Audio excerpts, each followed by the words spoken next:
വിശപ്പ് തോന്നുമ്പോ നമ്മുടെ ചോറ്റിന് രുചി കാണും, അവള് താനെ പോയി കഴിച്ചോളും.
ഒന്നുമില്ല.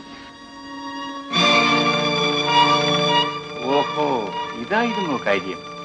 പകൽ ഈ വീട്ടിൽ നിന്ന് ആഹാരം കഴിക്കാൻ കുറച്ചുള്ളവള് രാത്രി കട്ടു തിന്നുകയാണല്ലേ? ചേട്ടനൊന്നും മിണ്ടാതിരി. ഈ വീട്ടിലത്തെ തന്നെയല്ലേ തിന്നത്? ശാന്തേ, ഇത് സ്വന്തം വീടാണെന്നുള്ള ബോധം ഇവൾക്കുണ്ടായിരുന്നെങ്കിൽ ഇവളിങ്ങനെ ചെയ്യുമായിരുന്നു.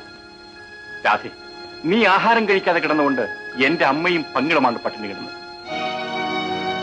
അമ്മേ, ഇത് അയൽപക്കക്കാരെ മുഴുവൻ വിളിച്ച് നമുക്ക് കാണിക്കണം. സുരേന്ദ്ര, നീ പോയി കിടന്നുറങ്ങ്. ഞാൻ പോയിക്കൊള്ളാം. അമ്മേ, വിശന്നാൽ മനുഷ്യന്റെ അന്തസ്സെല്ലാം പോകുന്ന ഇപ്പൊ മനസ്സിലായില്ല. പാവപ്പെട്ടവന്റെ ചോറ് അറപ്പാണ് പോലും. പോയി കിടന്നുറങ്ങാനല്ലേ പറഞ്ഞത്? കുഞ്ഞെ, വിശക്കുന്നെങ്കിൽ എന്നോട് പറയാമായിരുന്നില്ലേ? ഞാൻ ചോറ് ചൂടാക്കി തരുമായിരുന്നല്ലോ. ഈ പാതിരാത്രിക്ക് പഴഞ്ചോറ് കഴിച്ച് എന്തെങ്കിലും അസുഖം വന്നാലോ? രാധേ, ഒരു 5 മിനിറ്റ് കൊണ്ട് ഞാൻ അരി വെച്ചു തരാം. വേണ്ട, എനിക്ക് നിങ്ങളെ ചോറും വേണ്ട, ഒന്നും വേണ്ട.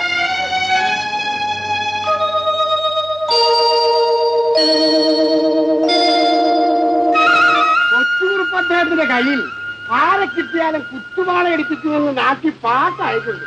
ഇവിടെ ആരെ കുത്തുവാള എടുപ്പിക്കണം, ആരെ കുത്തുവാള എടുപ്പിക്കണ്ടെന്ന് എനിക്കറിയാം. അയ്യോ, കൂടെ നടക്കുന്ന എന്നെ എടുത്തുകളായിരുന്നേ. വേണ്ടി വന്നാൽ തന്നെ ഞാൻ എടുക്കും. ബാബു, നാട് വിട്ടുപോകണോ? നാട് വിട്ടുപോകണം. ആര്? അല്ല, പെങ്ങൾക്ക് ഈ ഗതി വന്നതുകൊണ്ട് ആളുകൾ നാട് വിട്ടുപോകണോ എന്ന് ചോദിച്ചു. നാട് വിട്ടു പോകുന്ന ആരാമ ഞാൻ കാണിച്ചു തരാം. അല്ലാതെ പെങ്ങളുടെ കഴുത്തിൽ മുഖം വെച്ചുഴുവെന്ന് ശപഥം ചെയ്തിട്ടുണ്ടെന്ന് കേട്ടു. അങ്ങനെ വീഴും, അവന്റെ തന്ത വീഴും. കുഞ്ഞെന്തിനാ ഈ മീശയും വെച്ചോണ്ട് നടക്കുന്നത്? ഇതോ വാച്ച്മാരെ, ഇത് ഒട്ടുമീശയൊന്നും അല്ല. എന്റെ പെങ്ങളുടെ ജീവിതം നശിപ്പിച്ചില്ലേ തെണ്ടി. അവന് വലിയൊരു പെങ്ങള്. ഇങ്ങോട്ട് തന്ന അവയെ നാണയം തന്നെ ഞാൻ തിരിച്ചു കൊടുക്കും. താൻ നോക്കിക്കോ. അതാണ് വാച്ച്മാരെ, ഒരു ഏഷണി ഉണ്ടാക്കിയിട്ടല്ലോ. നടന്നോ?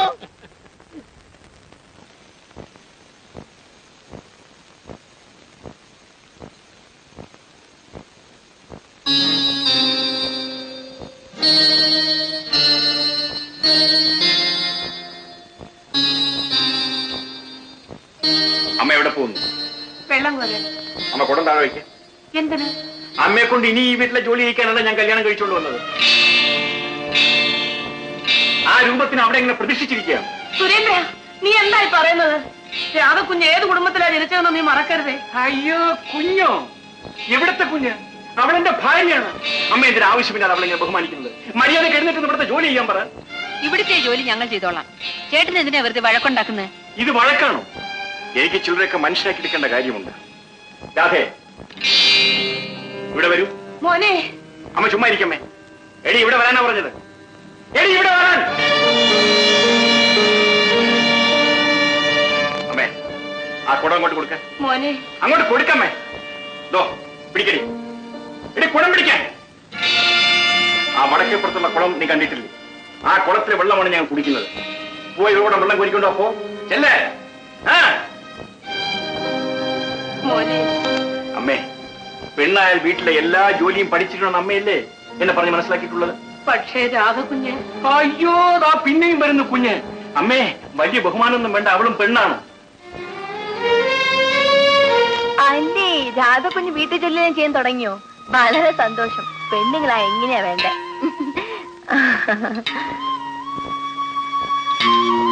അയ്യോ എന്റെ പൊന്നുമോളെ, നീ വെള്ളം കോരണ്ട, ആ കുടവിഞ്ഞതാ. വേണ്ട, ഞാൻ കുറിക്കോളാം.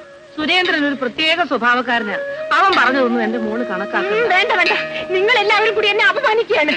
അയ്യോ എന്റെ പൊന്നുമോളെ, നിന്നെ ഞങ്ങൾ എന്താ അപമാനിക്കാനാ? മോള് വീട്ടിലേക്ക് വാ. നിങ്ങളുടെ വീട്ടിലേക്കോ? ഞാൻ എന്റെ വീട്ടിലേക്ക് പോവാ. രാധേ, രാധേ,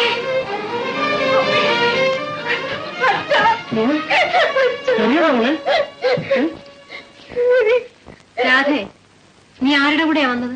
ഞാൻ അവിടുന്ന് ഇറങ്ങിപ്പോന്നതല്ലേ. ഓഹോ, ഇറങ്ങിപ്പോന്നതാണ്. എന്റെ മോളിൽ അങ്ങോട്ട് പോകണ്ട. ഇതുവരെ നടന്നൊന്നും പോരാഞ്ഞിട്ടാണോ ഇനി അവളെ അവിടെ പിടിച്ചു നിർത്താൻ പോകുന്നത്? മാധവി, അവൾ ആ വീട്ടിൽ പോയി കിടന്ന് അറിയിക്കേണ്ട ആവശ്യമില്ല. അത് അവളുടെ ഭർത്താവിന്റെ വീടാ. നീ അതും ഇതും പറഞ്ഞ അവളെ വേദനിപ്പിക്കാതെ. മകളെ വേദനിക്കരുതെന്ന് അച്ഛൻ നേരത്തെ ഓർമ്മിക്കണമായിരുന്നു. നീ വാ മോളെ. ഈ കാണിക്കുന്ന വാത്സല്യം വീണ്ടും അവളോട് കാണിക്കുന്ന ദ്രോഹമാണ്. പിന്നെ അവളെ ഇവിടുന്ന് ഇറക്കിവിടണമെന്നാണോ നീ പറയുന്നത്? അവൾ ഭർത്താവുള്ളവളാണ്. അവന്റെ അനുവാദത്തോടു കൂടി മാത്രമേ അവൾ ഈ വീട്ടിൽ വരാൻ പാടൂ. ആ തെണ്ടിയുടെ അനുവാദമില്ലാതെന്നുകൊണ്ട് അമ്മയുടെ തറവാടുത്തോളം കൂടെ ആകെ തകർന്നു പോയില്ലേ? ആഹാ രാധേ, നീ അങ്ങോട്ട് പോകണ്ട. പോകണ്ടെന്ന് പറയാൻ നീ ആരാടാ? അവൻ പറഞ്ഞാൽ എന്താടി? അവൻ അവളുടെ സഹോദരനാ. സഹോദരനേക്കാൾ ഇന്ന് അവൾക്ക് വലുത് അവളുടെ ഭർത്താവാണ്. ഭർത്താവ്? അവനിഞ്ഞൊരു വേറെ അന്വേഷണമുണ്ട്, ഞാൻ കാണിച്ചു കൊടുക്കാം. നീ വാടി മോളെ.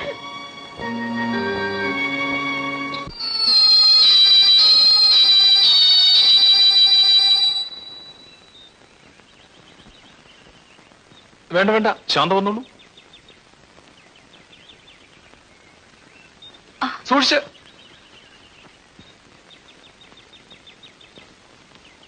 ശാന്തേ, എവിടെ പോയിരുന്നു? അമ്പലത്തിൽ.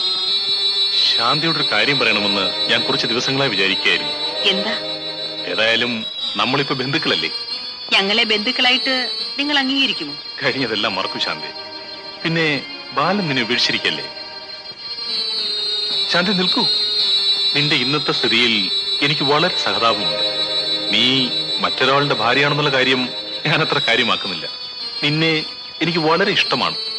വിവാഹം ചെയ്താൽ കൊള്ളാമെന്ന് ആഗ്രഹവുമുണ്ട്. നീ ആ ചൂളക്കാരനെ മറന്നേക്കും. നീ എന്നെ ആട്ടിയില്ലേ? ഇതാരംഭമാണ്.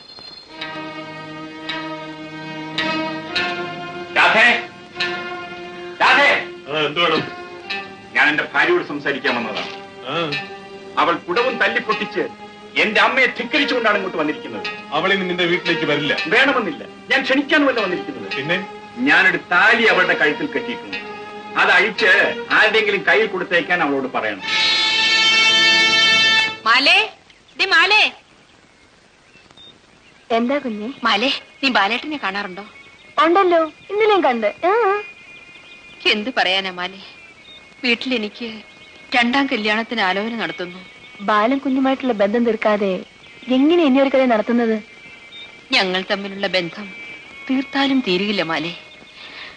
ആരൊക്കെ വെറുത്താലും ഞാൻ അദ്ദേഹത്തെ വെറുക്കില്ല. ആളൊരു ചൂടിനാണെങ്കിലും നല്ലവനാ. ബാലേട്ടന്റെ മനസ്സൊന്ന് മാറിക്കിട്ടാനാ ഞാൻ ദിവസവും അമ്പലത്തിൽ പോകുന്നത്. കുഞ്ഞ് സമാധാനപ്പെടും. ഈ പിണക്കൊക്കെ മാറും. ബാലൻ കുഞ്ഞൊന്ന് കുഞ്ഞിനെ വിളിച്ചോണ്ട് പോവുകയും ചെയ്യും. ഞാൻ പോട്ടെ. നീ അറിയൊന്നും പറയണ്ട, നീ കാര്യങ്ങൾ മാറാ. ചേട്ടനത് പറയണം. ഈ കുടുംബത്തിനോട് എനിക്ക് എത്രമാത്രം ആത്മാർത്ഥമുണ്ടെന്ന് വരും പാച്ചുകാരോട് ചോദിച്ചു നോക്കണം. ദേവനെ, ആത്മാർത്ഥം ഇല്ലെങ്കിൽ സുരേന്ദ്രൻ രണ്ടാം കല്യാണം കഴിക്കാൻ പോകുന്ന കാര്യം പറയാൻ അവൻ ആരെ പെണ്ണാൻ പറ്റാലും ശരി, എന്റെ നാളെ അങ്ങോട്ട് അയക്കില്ല. അയച്ചില്ലെങ്കിൽ അവൻ വേറെ പെണ്ണിനെ കിട്ടും. അങ്ങനെ മകൻ ഇവിടെ ഇരുന്ന് കണ്ണീര് കുടിക്കുകയും ചെയ്യും. അത് ഞാൻ സഹിച്ചോളാം. വന്ന മാനക്കേടൊന്നും പോരാഞ്ഞിട്ടാണോ ചേട്ടൻ വീണ്ടും വാശി പിടിക്കുന്നത്? വിനാശകാലെ വിപരീത ബുദ്ധി. കേട്ടാ, പാച്ചുനാരാട്ടിൽ എന്റെ മൂത്താക്കിയത്. അതേടാ, നിന്നെ എനിക്ക് തന്നെ ആക്കിയത്. നീ ഇവിടെ മരുന്നൊക്കെ എനിക്ക് കോലി വെക്കാൻ. ആ കോലി വെക്കാൻ കണക്കായി പോയി. പണ്ട് കൂട്ടുകൃഷി എന്ന് പറഞ്ഞ അച്ഛനെ പറയുന്നത് അയാളെ കുത്തുപാട് അനുഭവിച്ചവരാണ്. എവിടെ വച്ച് തന്നെ കണ്ടാലും കോലി വെക്കുന്നത് പറഞ്ഞിട്ടാണ് എന്റെ അച്ഛൻ കേശവം പോകുന്നു. ചെവി വിളിച്ചോ. ആ ബിരിയാണി ഉള്ളു.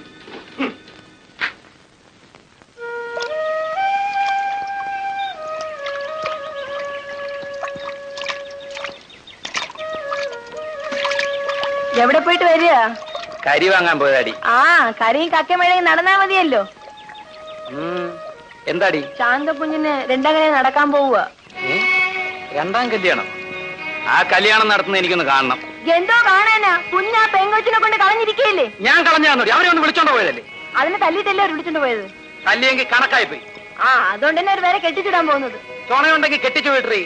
ഷേടാ, പട്ടിപ്പുല്ല് തിന്നിയേയില്ല, പശുവിനുണ്ട് തീറ്റിക്കുകയില്ല എന്ന് പറഞ്ഞ പോലെയാണല്ലോ. നിർത്തടി, ഞാനേ ആരുടെ എരുത്തില്ലല്ലേ കിടക്കുന്നത്.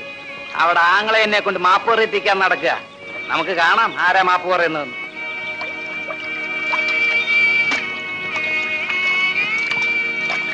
എന്തൊരു ജന്മമാ.